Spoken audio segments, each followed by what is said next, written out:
Сәлеметсіздер ме? Бүгін біздер натюрморттың түстік шешімімен жұмыс жүргіземіз.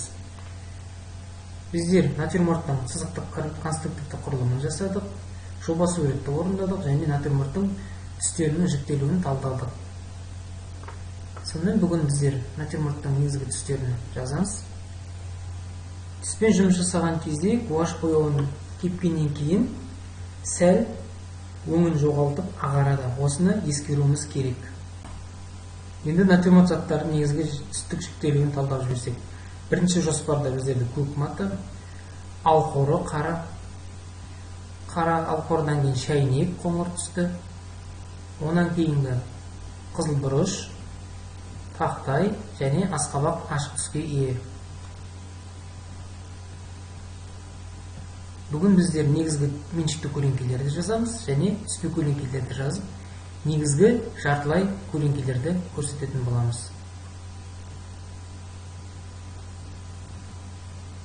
Ең үлкен жазықтық бұл жерде шәйнектің негізгі түстерін ұстапқышты іздеп, негізгі беттің түстерін жағып бастаймын. Шәйнектің негізгі дақтарын көлеңке жерлерінен бастап жазу ұсынылады.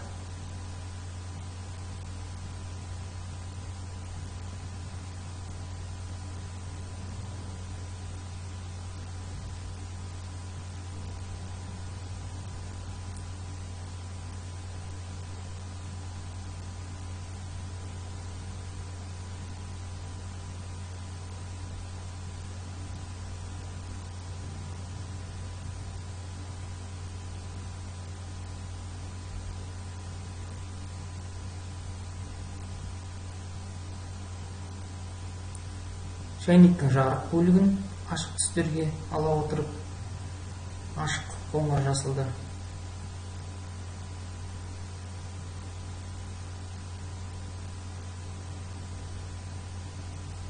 Гуашьтың қасиеті бұл кепкеннен кейін сәл өңдерін солғын болып ағаруында және гуашьқа міндетті түрде ақ бояуларды қосу арқылы реңдерді өзгерте аламыз.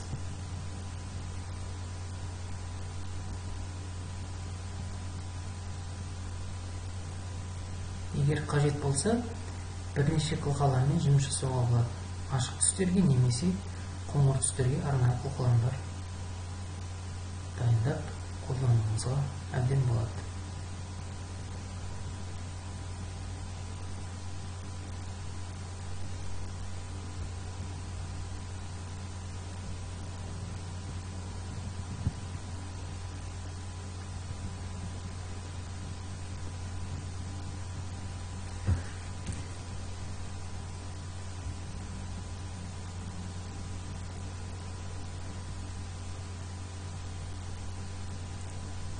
Шәйнектің негізгі өңдерін бердік.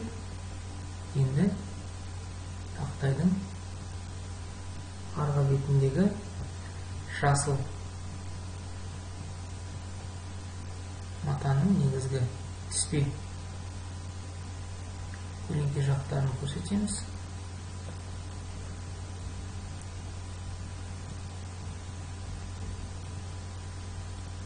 Бір жазғанның өзінде жарықтың түсу бағытын мұқият зерттеп отырып, әрбір затқа жарық көлеңкенің айырмашылықтарын бірден көрсетуіміз керек.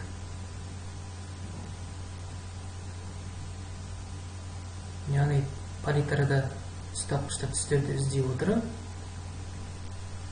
түстерді бөліп жіктеп,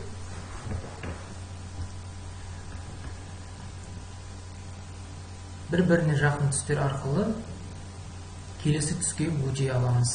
Яғни жасылдан ашық жасыл, сары, сарғыш, оқыра деген секілді. Осылайша палитрамен, ұстапқышпен жеңіл жұмыс жасай аламыз.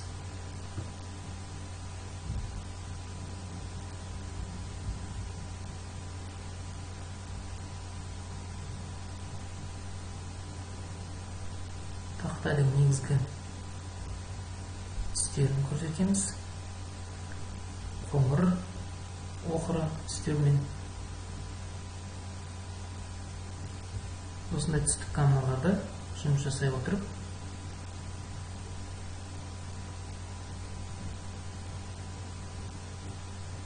бұрыштың негізгі кейбір өңдерін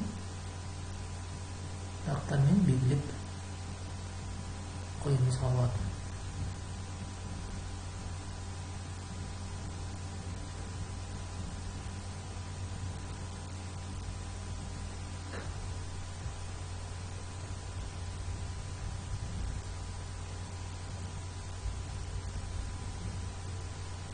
Қоңыр, күлгін түстерді ала отырып, алқорының негізгі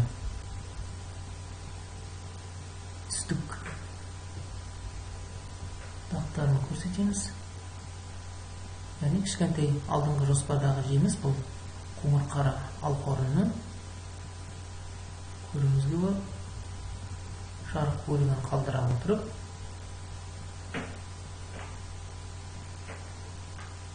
көлемге байланысты, формаға байланысты жазамыз. Дәл осылай жұмыс жасай келе, маталарында негізгі түстерін көрсетіп, іздеп бастауымызға болады. Яғни бұл жасылға жақын көк түстен ала отырып,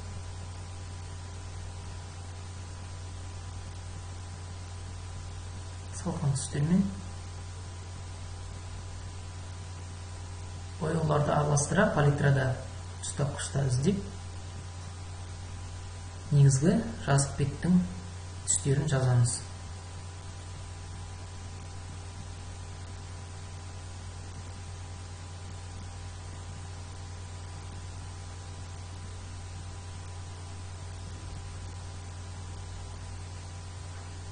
Кішкене қоңыр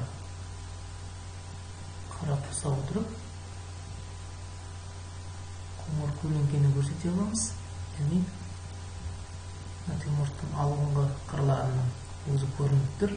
Түспеу көлеңкен қырларының өзі тік қабырғалары. Көлеңке көлденең жазықтығы жарық мол түскен қырларынан бірден қоңыр хроматикалық қоса отырып, қоңыр көк дәл көлеңкелерді көрсетіп белгілейміз. Осы өңменен матаның қырларын бірден қалай түспе көлеңке түсіп тұрғанын сызып жағып белгілеп қоюымызға болады.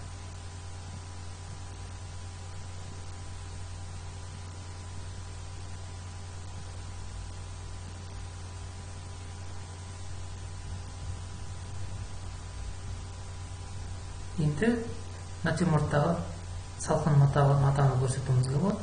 Ашық көк түстегі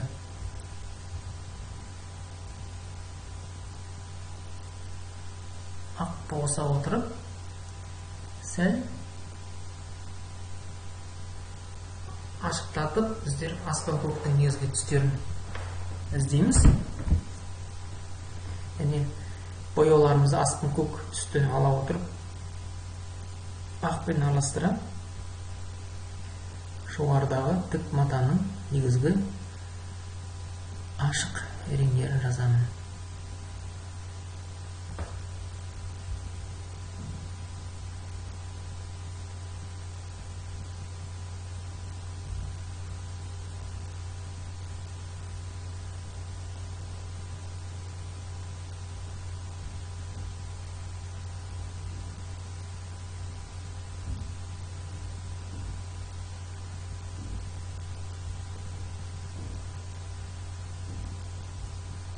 Сары матаның өңдерін негізгі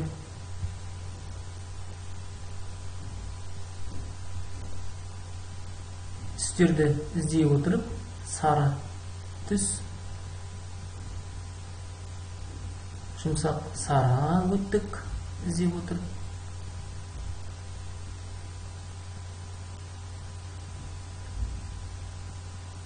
қоңыр жасыл матаның негізгі түстерін іздей бастаймыз енді. Яғни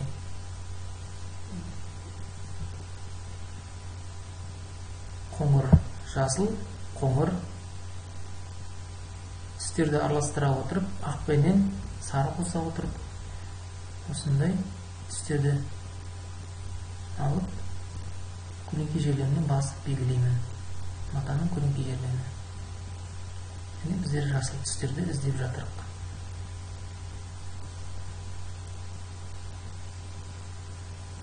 Сәл түстерді бәсеңдетуге болады. Егер қатты жасыл түс айқасып кетсе, онда ақ қоса отырып, жұмсартамыз түсті. Неке осылай көлеңке жерлерден негізгі дақтарды жаға отырып, түстерді белгілейміз.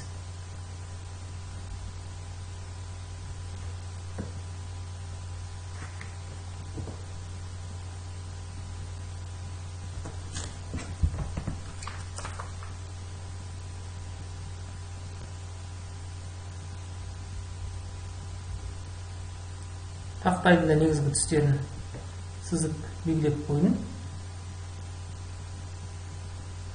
Бүгінгі сабаққа біздер барлық түстердің негізгі бағыттарын іздедік. Жобаменен әрбір заттың негізгі түстерін көрсеттік. Осымен бүгінгі сабақ тапсырма аяқталды деп айтуымызға болады. Келесі сабақта біздер әрі қарай түстердің негізгі жазуларын жалғастырамыз. Сау болыңыздар.